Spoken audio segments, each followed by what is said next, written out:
ሶስታችን ሐምሌ 11 2018 ዓ.ም በአዲስ አበባ መስቀል አደባባይ ከጠዋቱ 12 ሰዓት ጀምሮ የሚደረግ የትግራይ ተወላጆችና ሌሎች ኢትዮጵያውያን ታላቅ የሰላማዊ ሰልፍ በትግራይ የሰላምና ለውጥ ምክር ቤት ተዘጋጅቷል። በዚህ ሰላማዊ ሰልፍ ዓላማና ለምን እዚህ አዲስ አበባ ላይ ማድረግ እንዳስፈለገ ከዚህ የሰላማዊ ሰልፍ እነማን እንደሚገኙና ምን ውጤት እንደሚጠበቅ በሚሉ ዙሪያ ለሚዲያ ገለጻ እናደርጋለን።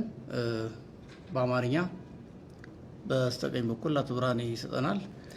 እዚህ የተገኘንበት ዋናው ምክንያት በመጪው ቅዳሜ ሐምሌ 11 ከ12 ሰዓት ጀምሮ በመስቀል አደባባይ ህዝባዊ ሰላማዊ ሰልፍ ይካሄዳል።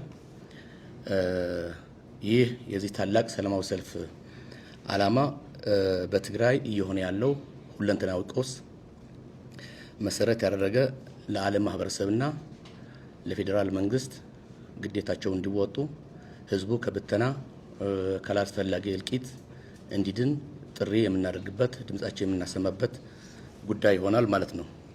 እንደሚታወቀው የሁለት ዓመቱን የአስከፊ ጦርነት የሰብአዊ፣ ማህበራዊ፣ ኢኮኖሚያዊና ስነ-ልቦናዊ ጉዳት አድርሶ መጨረሻ በፕሪቶሪያ ስምምነት እንደተቋጨ ሁላችን የምናውቀው ጉዳይ ነው።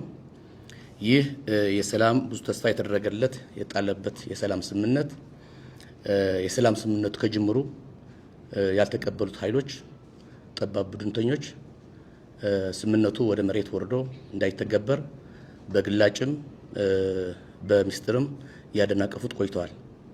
በስተመጨረሻ በጀነራል ታደሰ የሚመራው ጊዜያዊ መስተዳደር በመፈንቅለ መንግስት ገርስሰው ስልጣን ተቋጥረው ህዝባችን ቁም ስቁል ያርጉት ይገኛሉ። ስለዚህ በአሁን ሰዓት ህዝባችን አጠቃላይ የህይወት ምስቅልቅል፣ የሰብአዊ ቀውስ፣ የኢኮኖሚ ድቀትና የስነ-ልቦና ውድቀት ውስጥ ይገኛል። ይሄንን ሳይበቃው አሁን ደግሞ ወደ ሌላ ዙር የጦርነት ዝግጅት እየተደረገ ያለበት ሁኔታ ስለሆነ ይህ ወንጀለኛ ቡድን ከህግ ከህገ መንግስትም ከዓለም አቀፍ ስምምነቶችም ያፈነገጠ የጫካ አዋጅን በማውጣት ወጣቶቻችን ህዝባችንን በመበተን ላይ ይገኛል። ስለዚህ ይህ የተግባር ቡድን የተላላኪና የትርምስ ባህሪውን ቁልጭ አድርጎ የሚያሳየው ወጣቶቻችን በማፈስ ብቻ ሳይሆን ወደ ማያውቁት ሀገር በመላክ በመሸጥ ምንም ዓላማውን በማያውቁት ሁኔታ እንደ ቅጠል እየረገፉ ያሉበት ሁኔታ ነው ያለው። ስለዚህ እነዚህ ሁሉም ዓላማዎችን ግምት በማስገባት አሁን የምናደርገው ሰልፍ አንደኛ በጦርነት ይበቃል የሚለውን መሪ ቃልን መሰረት ያደረገ መላ ህዝባችን አንቀሳቅሰን ለዓለምና ለፌዴራል መንግስት ድምጻችን የምናሰማበት ነው። ሁለተኛ ፕሪቶሪያ ስምምነቱን መሰረት ተደርጎ ይሄ ትልቅ ተስፋ የተደረገበት ስምምነት ወደ መሬት እንዲወርድ ይህን የሚያደናቅፉ ኃይሎች ደግሞ የማህበረሰብ ዓለም የፌዴራል መንግስትም ተገቢው ክትትልና እርምጃ እንዲወስድ ለመጠየቅ። ሶስተኛ ይህ ከዓለም አቀፍ አገራዊ ህጎች የሚጻረር አዋጅን በማጽደቅ ወጣቶችን በአፈሳና እንዲሁም ወደ አላስፈላጊ ጦርነት እያማገደ ያለ ኃይል ይህንን ደግሞ ስርዓት እንዲይዝና ወጣቶቻችን አልሚዎች፣ ገንቢዎች፣ አገር አሻጋሪዎች እንጂ ዓላማው ባልታወቀ ጦርነት ሄደው የሚረግፉበትና ቁም ስቅላቸው የሚያዩበት ምክንያት ሊኖር ስለማይችል በእነዚህ ሶስት ምክንያቶች የጦርነት ማቆም፣ የፕሪቶሪያ መተግበር ወደ ነበረበት መመለስ፣ የወጣቶች አፈሳና ወደ አላስፈላጊ የወጣቶች መሸጥ ያለው ሁኔታ እነዚህ መሰረት ተደርጎ ሰልፉን ይካሄዳል ማለት ነው። ስለዚህ ለክልላችን ይሁን ለሀገራችን ዘላቂ ሰላም እንዲመጣ አዲስ አበባና አካባቢ የሚኖሩ የትግራይ ተወላጆች እንዲሁም መላ ሰላም ወዳድ ኢትዮጵያዊ በተጠቀሰው ቅዳሜ 12 ሰዓት በመስቀል አደባባይ ተገኝቶ ድምፁ ለዓለም እንዲያሰማ ጥሪያችንን እናቀርባለን። በተመሳሳይ ሰዓት በመላ ትግራይ ያለው ህዝባችንም በዚህ ሰዓት ከቤቱ ባለመውጣት የሰልፉን ተካፋይ የሚሆንበት ሁኔታ ጥሪያችንን እናቀርባለን። አመሰግናለሁ። እሺ፣ አመሰግናለሁ። ለማጠቃለል ያህል አሁን እየጠራን ያለነውን ሰልፍ የትግራይ ህዝብ ሰላም ይገባዋል፣ ጦርነት ይበቃዋል የሚል ነው። ሁሉም ሰላም ወዳድ ኢትዮጵያዊ ከትግራይ ተወላጆች ጎን በመቆም ለትግራይ ህዝብ ያለውን ወገናዊነት ማሳየት ይጠበቅበታል። ሁሉም ኢትዮጵያዊ፣ ሰላም ወዳድ ኢትዮጵያዊ ከትግራይ ህዝብ ጎን እንዲቆም የትግራይ ህዝብ ጦርነት ይበቃዋል፣ ሰላሙን ስጡት በሚል የሰላም ድምፅ ሁላችሁም ተገኝታችሁ ድምፃችሁን እንድታሰሙ። በእርግጥ ይሄ አዲስ አበባ የኢትዮጵያ ዋና ከተማ ነው፣ የሁላችንም ከተማ ነው። ሁለተኛ ጥሪያችን ለመንግስትም ጭምር ነው። መንግስት የትግራይ የፌዴሬሽን አካል ነች፣ የኢትዮጵያ አካል ነች። የትግራይ ህዝብ ኢትዮጵያዊ ነው። ከዚህ ሽፍታ ቡድን ከዚህ ገወጥ ቡድን የማዳን ህገ መንግስታዊ ግዴታ አለበት። መንግስታዊ ግዴታውን እንዲወጣም ጭምር መንግስት ላይም ጫና ለመፍጠር መንግስት ላይ ጥሪያችንን ለማስተላለፍ ዝምታው ይብቃ።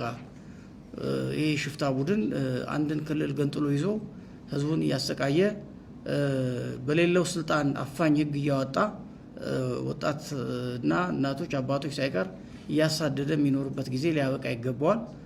የመንግስት ዝምታ ይሰበር፣ መንግስት ግዴታውን ይወጣ የሚል ጥሪም ስለምናስተላልፍ፣ ሁለተኛ የትግራይ ውስጥ ያለው ሁኔታ የኢትዮጵያ ጉዳይ የውስጥ ጉዳይ ብቻ ተደርጎ መታየት የለበትም።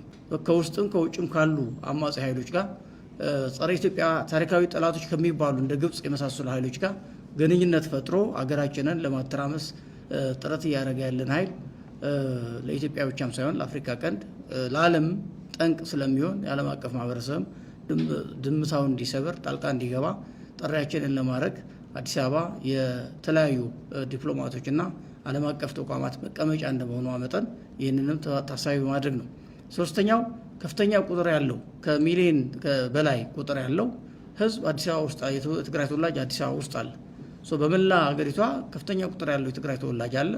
በተለይ አሁን ደግሞ በዚህ አሁን ባልነው ምክንያት አስገዳጅ አፋኝ ህግ በማውጣት ወጣቱን ለማፈስ አስገዳጅ ወታደራዊ አፈሳ በማድረጉ ምክንያት ወጣቱ በከፍተኛ ቁጥር ወደ መሀል ሀገር በተለይ ወደ አዲስ አበባ እየመጣ ስለሆነ ይህንን የትግራይ ህዝብ ያለበት ሁኔታ ሰብሰብ ብሎ ድምፃችንን ለዓለምና ለመንግስት ለማሰማት አመቺ ሁኔታ ከፍተኛ ቁጥር ያለው የትግራይ ተወላጅም ስላለ ይህንን ምክንያት በማድረግ ሰልፉ አዲስ አበባ ላይ ለማድረግ ታስበዋል። ይሄ ሲባል በቀጣይ በመላ ሀገሪቷ ይካሄዳል ማለት ነው። በመላ ሀገሪቷ ይሄ እንደ መጀመሪያ ነው። በተለያዩ የትግራይ ተወላጆች በሚበዙባቸው የሀገራችን ከተሞች ቀጣይነት ባለው መንገድ ሰልፉ ይካሄዳል። እንደዚሁም በዓለም አቀፍ ደረጃ ባሉ የተለያዩ ዲያስፖራ ኢትዮጵያውያንና በተለይ የትግራይ ተወላጆች ዝምታቸው እንዲሰብሩ የትግራይ ህዝብ አሰቃቂ ሁኔታ ውስጥ ያለ በመሆኑ በያሉበት ሀገር ተቋማቸው እንዲያሰሙና ዲፕሎማሲያዊ ጫና እንዲያደርጉ ጥሪ ለማድረግም ጭምር ነው። እንግዲህ እነዚህ ነገሮች ታሳቢ ያደረገ ሰላማዊ ሰልፍ ቅዳሜ ሐምሌ 11 2018 ዓ.ም ከጠዋቱ 12 ሰዓት ጀምሮ በአዲስ አበባ መስቀል አደባባይ ይደረጋል።